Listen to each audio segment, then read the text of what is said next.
mixtures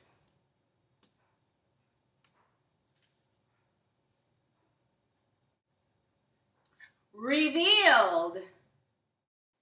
So let's say you have a solution that's 20% acid and a solution that's 30% acid. You're a scientist and you're trying to create a new solution. You want 5 liters of this solution and you want it to have a concentration of 24% acid.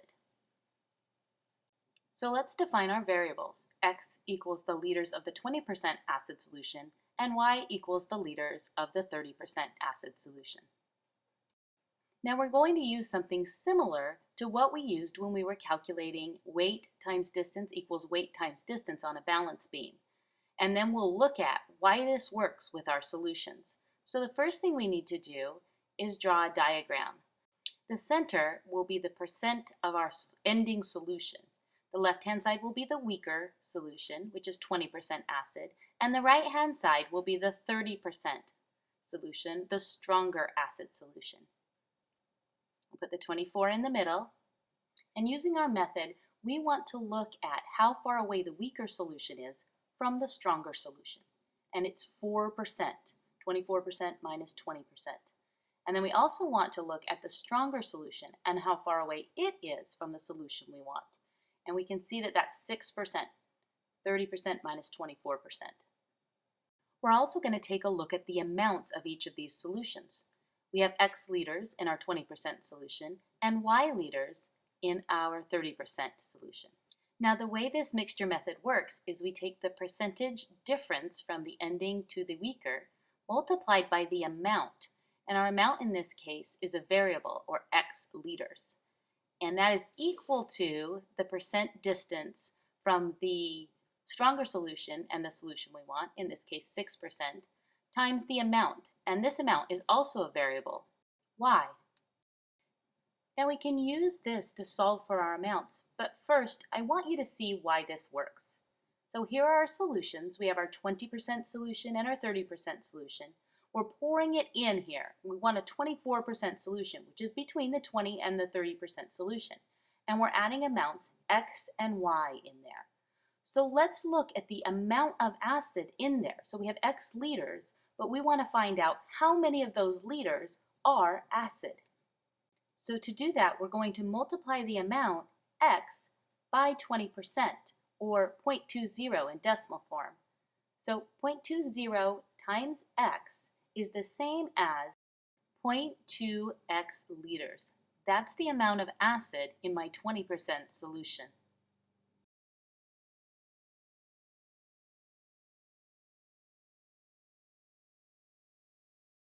Now let's look at how many liters of acid are in my 30% acid solution.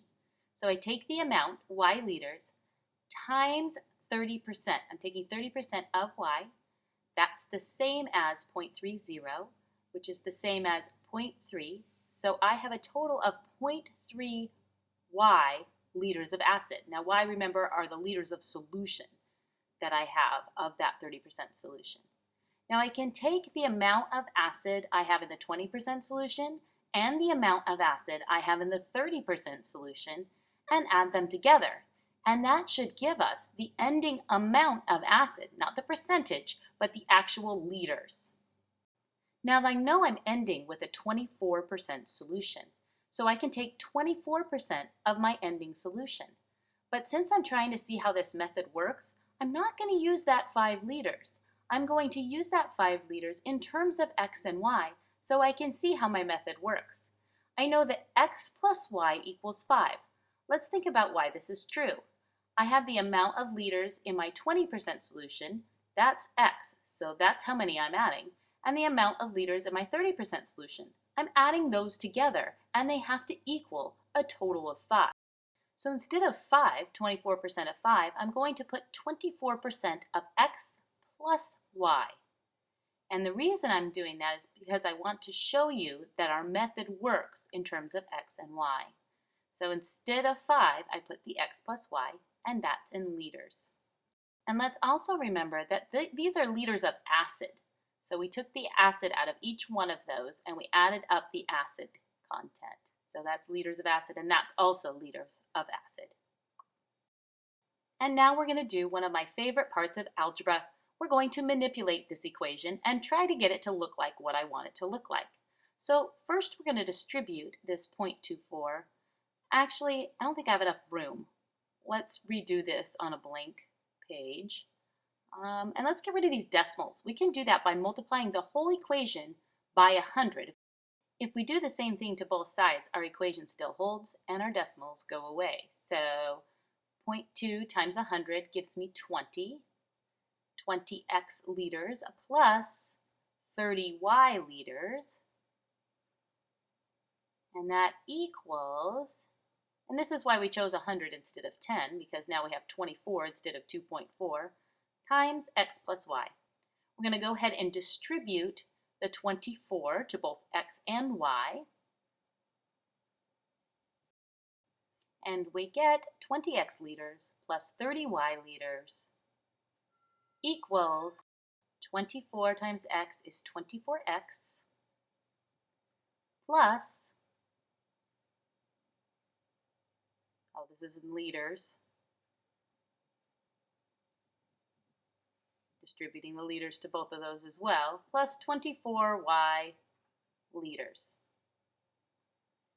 Now what we can do is we can get our variables together.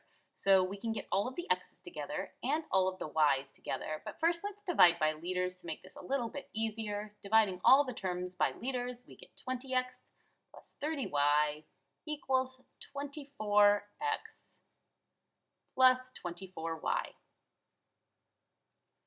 The method I was using has the x's on one side and the y's on the other. So that's what we're going to try and do.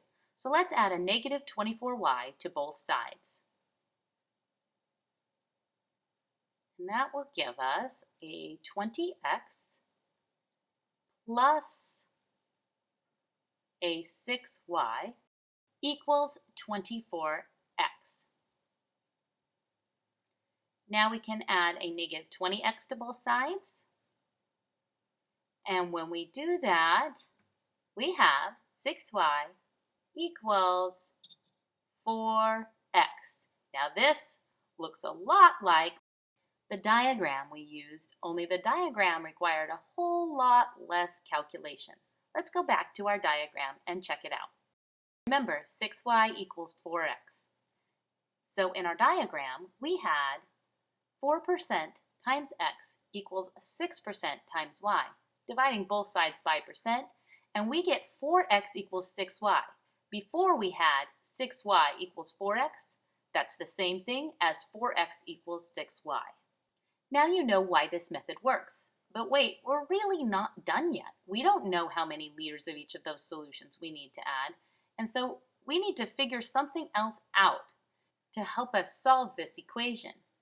What we're going to do is we're going to look at how many liters total we're going to have in our ending solution.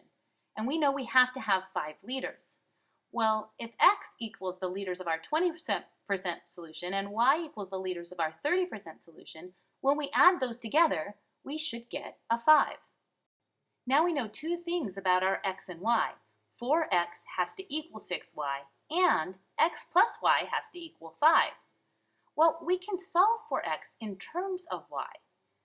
When we do that, we want x to equal something y. So we're going to add a negative y to both sides of this equation. Positive and negative y make a 0, and we just have x equals 5 plus a negative y, or 5 minus y. So now we're going to do something called substitution. Instead of x, we're going to put in 5 minus y in the other thing we know about x and y. So right here where it says 4 times x equals 6y. So instead of the x, I'm going to put in 5 minus y. Then I only have one variable. So instead of x, I write 5 minus y, or 5 plus a negative y, and that's equal to 6y. Now I'm going to distribute. So 4 times 5 is 20, and then 4 times a negative y is going to give me a negative 4y, and that equals 6y. I'm going to add 4y to both sides, and I have 20, that makes a 0 right there, and that equals a total of 10y. Dividing both sides by 10, and I have y equals 2. Remember, that's measured in liters. So now I know I need 2 liters of my 30% solution. Well, remember I have to end up with 5 liters, and I still don't know what x is. I can use this wonderful equation again to figure out what x is. Instead of a y right there, I'm going to put a 2. And I know that 3 plus 2 is equal to 5. So my x has to be 3. So I need 3 liters of my 20% solution, and I need 2 liters of my 30% solution, and that will give me 5 liters of a 24% solution. Now let's say you tried my mixture and you really liked it, and you want to create a mixture for your friends at a party.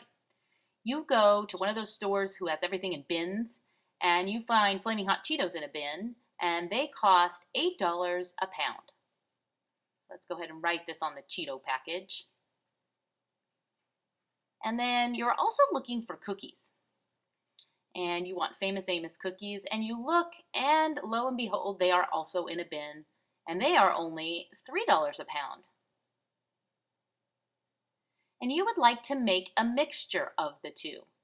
Now, your mixture, you want to be $5 a pound, and you need 25 pounds of it for a party.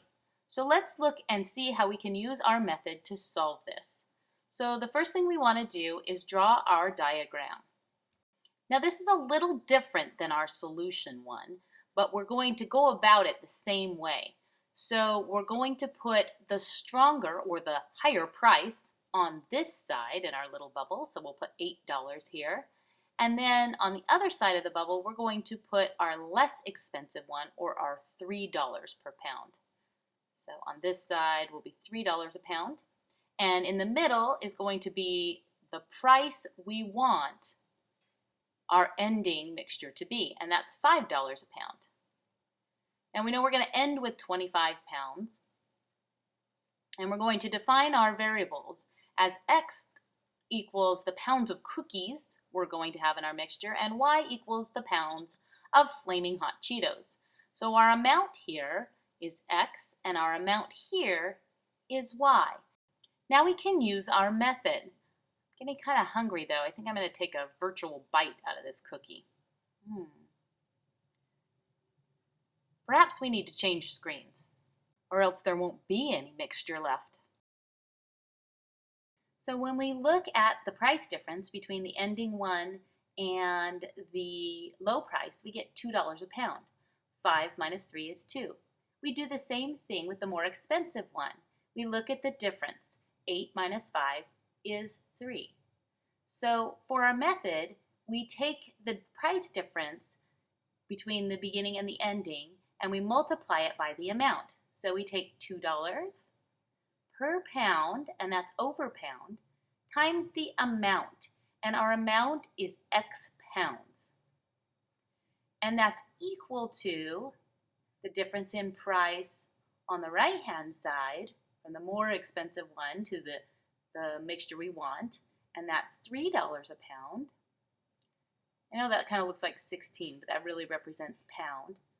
$3 per pound times y pounds. That's our amount of our $8 mixture. Remember, that's our Flaming Hot Cheetos. Now we can cross out these pounds because they make a 1 right here. Pounds over pounds is just a fancy one. Here we have this. And we can divide by dollars as well. So we just have our numbers we're working with. So divide both sides by dollars, and we get a 1 on both sides. And now we have 2x equals 3y, which doesn't tell us our amounts yet. And so we need an equation that will help us figure out what this is. And again, we're going to look at the ending amount. We know we have to end with 25 pounds. Well, we haven't taken that into account yet. So if we take the number of pounds of cookies, x, plus the number of pounds of Cheetos, y, we know that has to be 25. And this is our magic equation that's going to make solving this problem possible. So what we can do is, again, we can write x in terms of y. Now we could write y in terms of x as well It just depends on what variable we're going to substitute in. Either way would work. So we're going to add a negative y to both sides. And when we do that, the y's on the left-hand side make it 0. And so we just have x is equal to 25 plus a negative y. Now, if we look at the other thing we know about x and y, we know that 2 times x equals 3y. We can, instead of putting the x, we can substitute in what we know x is equal to, what x has to be equal to. 25 plus a negative y. So we have 2 times 25 plus a negative y, and that's equal to 3y. Now we're going to go ahead and distribute that to the 25 and to the negative y, and we have 50 plus a negative 2y. And that's equal to 3y. Now we're going to add a positive 2y to both sides, and we have 50 equals 5y. Divide both sides by 5. And we have y is equal to 10. So 10 pounds of our flaming hot Cheetos. But we're not done. We don't know how many pounds of cookies we need. And so we've got to use an equation to help us figure that out. And our amount equation then saves the day once again. Let's go ahead and give it an orange firework around it. That is our super handy equation, and we're going to use that to calculate what x is equal to. Now we could also use the 2x equals 3y to figure that out, but x plus y is a pretty simple equation, so we'll go ahead and write the equation, and instead of y, we know what y is, so we're going to substitute what y is. That is 10, 25, y is equal to 10. Let's go ahead and circle that so you can see that that's y. And then we'll add a negative 10 to both sides. So I just have x, that's plus a 0, so that's just x. X equals 15. And remember, x is the amount, the pounds of cookies. So now I have 15 pounds of cookies, and I have 10 pounds of flaming hot Cheetos, and I am ready for a party.